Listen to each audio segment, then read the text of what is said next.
আউযু বিল্লাহি মিনাশ শাইতানির রাজিম বিসমিল্লাহির রহমানির রহিম। আসসালামু আলাইকুম ওয়া রাহমাতুল্লাহ। আশা করি মহান রব্বুল আলামিনের অশেষ রহমতে আপনারা সবাই ভালো আছেন। তো আজকে আমি আপনাদের সামনে স্বপ্ন বিষয়ক যে বিষয়টা নিয়ে আলোচনা করব, স্বপ্নে রাস্তা দেখিলে তার ব্যাখ্যা কি হতে পারে।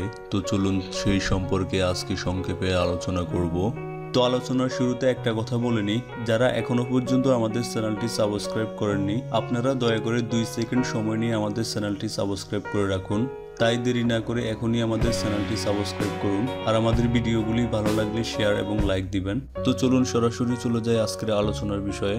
হযরত ইবনে সিরিন রহমতুল্লাহ আলাইহির মতে, যদি কেহ স্বপ্নে রাস্তা দেখিতে পায় তবে তাহার আধ্যাত্মিক জ্ঞান লাভ হইবার নিদর্শন।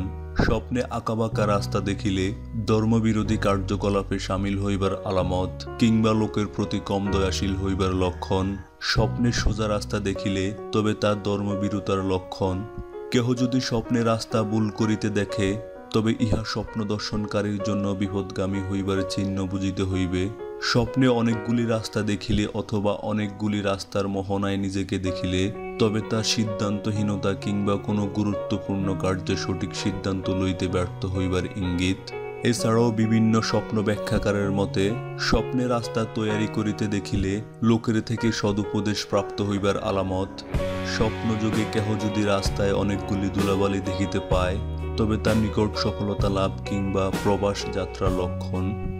স্বপ্নে কেহ রাস্তায় চলিতে থাকা দেখিলে রুজি রোজগারের জন্য মনোনিবেশ করিবার লক্ষণ। যদি কেহ স্বপ্নে নিজেকে কোনো সরু রাস্তায় চলিতে দেখিতে পায় তবে তা বহু পরিশ্রমের মধ্য দিয়া কোনো সফলতা আসিবার নিদর্শন। স্বপ্নে নিজেকে বিশাল রাস্তায় চলিতে দেখিলে তবে তা উদারতা, অধিক বিদ্যা অর্জন কিংবা বহু সম্পত্তির মালিক হইবার আলামত। আমাদের ভিডিওটি আপনাদের যদি একটু ভালো লেগে থাকে এবং আমাদের ভিডিওগুলি ছোট্ট হলেও তার পরিশ্রমের কথা বিবেচনা করে দয়া করে একটি লাইক দিন এবং আমাদের চ্যানেলটি সাবস্ক্রাইব করে আমাদের সাথেই থাকুন। এবং আপনাদের যদি কোনো প্রশ্ন বা মতামত থাকে তাহলে আমাদের ভিডিওর কমেন্ট বক্সে আমাদের জানাতে পারেন। আমরা যথাসাধ্য চেষ্টা করব আপনাদের কমেন্টের উত্তর দেওয়ার জন্য। সবাই ভালো থাকবেন, ধন্যবাদ।